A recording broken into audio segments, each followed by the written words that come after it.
What's up, guys? Game Fiend of all games, and I'm back with part 2 of the second draft in the year of 2019. So the second part of the second draft of the year of 2019. But we're back, more draft results. Last night was Monday Night Raw, and they finished up the other part of the draft. So I'm going to read you guys off the results, and then I'll give you my thoughts and opinions about the whole draft overall. So here we go. So the man beat Charlotte Flair, giving Raw the first, for the second night in a row, giving Raw the first pick. And the first pick, they picked the champ. They picked Seth Rollins. And SmackDown, they picked Brock Lesnar. So both champions remain on their respective shows. Then Raw picked Charlotte Flair, which there's no instant rematch for Charlotte versus Bayley. And SmackDown picked the New Day. And then Raw picked Andrade.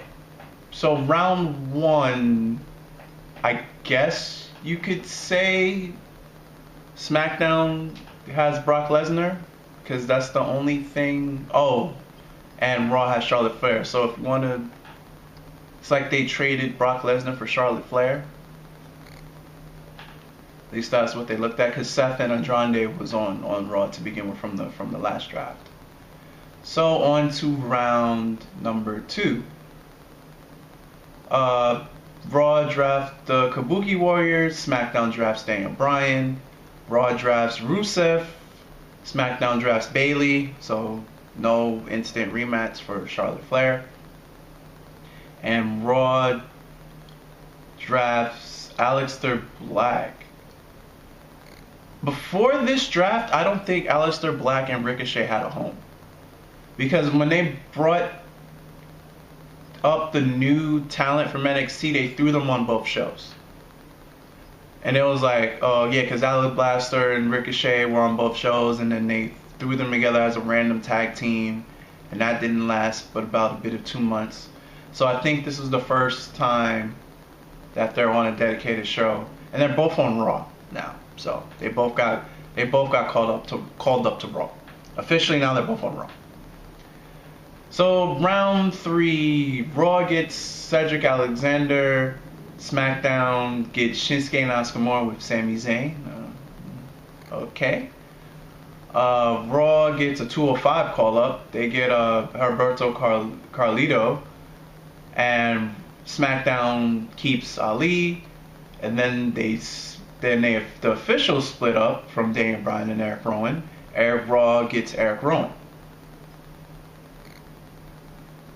Which, now that I'm thinking about it, I would have had Eric Rowan and Luke Harper go over at Hell in a Cell if they were going to break them up. Because now it's basically like Eric Rowan has to start from scratch, since they ended up losing that match at Hell in a Cell. So, that's that. Round 4. Raw gets Buddy Murphy.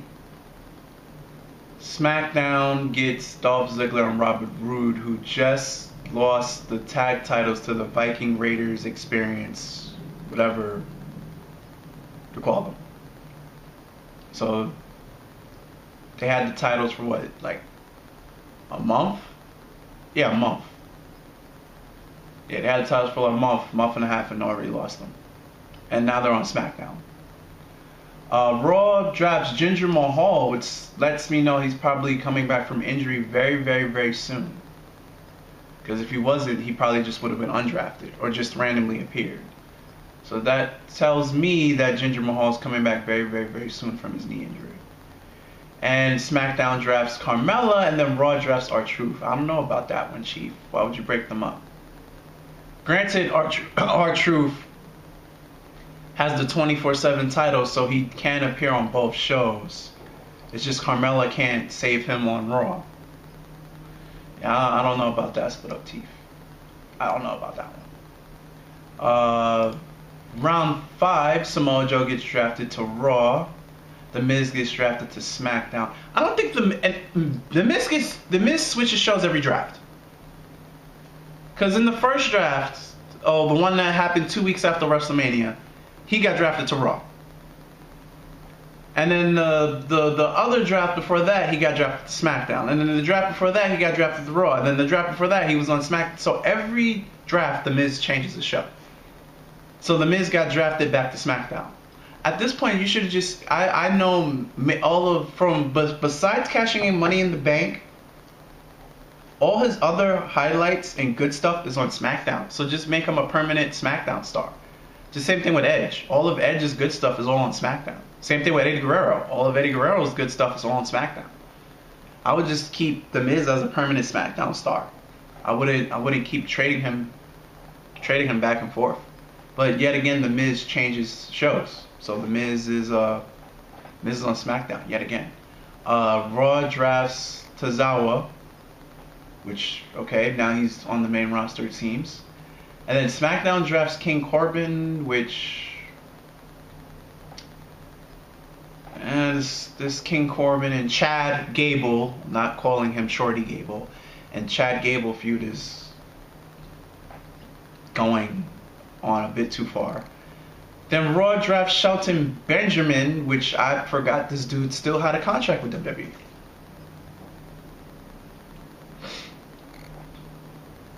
Forgot about that. So that was round 5. Sorry. On to round 6. Raw drafts Rey Mysterio, which takes him away from Vasquez. But I'm assuming this is all going to end on Crown Jewel, so this is all going to end 2 weeks, so I guess that's irrelevant. So Raw drafts is Rey Mysterio. SmackDown drafts is Chad Gable. Raw drafts Titus O'Neil. SmackDown drafts Elias, which is actually good. I want Elias to be on SmackDown, since SmackDown runs smoother. I feel like his spotlights will be more planned out and more important, instead of just being thrown in Raw to fill a spot for a 3-hour show. So I like Elias on SmackDown. And then the last pick is Liv Morgan on Raw for the last pick. So not much changed. So the new additions that SmackDown got were Brock Lesnar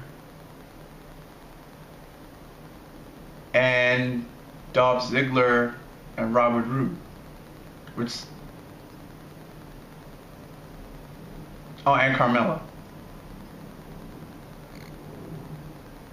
No, wait, Carmella's not new. Carmella was originally SmackDown, so they just broke R-Truth up. So the new person is Elias. Elias and Brock Lesnar.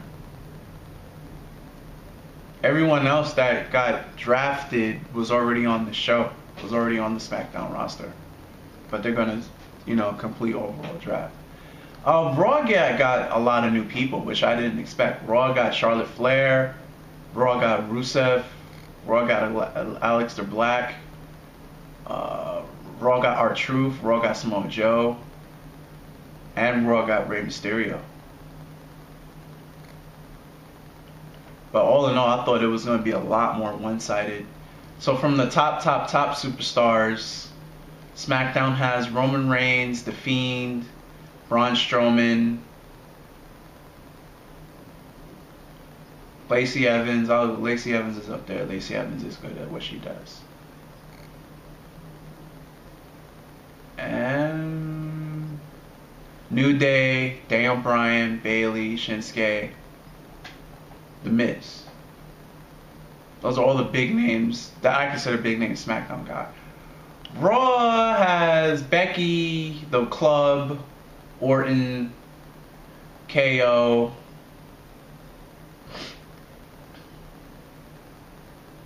Alyssa Bliss.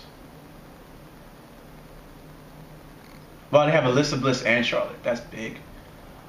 Rusev, but they're not doing anything with him. Seth, Samoa, Rey Mysterio. I would say Raw wins only because it's a 3-hour show. That's the only reason why they have the more stars. But SmackDown, hopefully Brock comes every week. SmackDown is looking to bring in ratings with Bray Wyatt and Braun Strowman and Braun Strowman. But the main rating bringer is Brock Lesnar. If he comes every week, hopefully he comes every week, because I don't want the championship being held hostage again. But let's see if they stick to this. Hopefully no wildcard rules.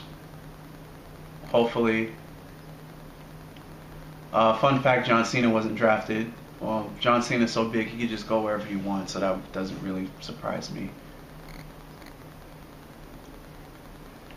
But let's see if they stick to the rules. Hopefully they don't bring that BS wildcard rule back. So that's pretty much the draft. Thank you for tuning in. There will be a drama script Saturday this Saturday. So you get a bonus. You get 2 wrestling shows in 1 week. Drama script Saturday is going to mainly focus on my 3 overall shows on AEW, though. That's what I'm probably going to focus on this week's drama script Saturday on Saturday. But thank you guys for tuning in. Thank you guys for watching. If you like what you have witnessed, please remember to rate, comment, and subscribe. And I'll see you guys on Saturday for my AEW reviews of the first 3 shows. And I'm out of here. Later, and peace.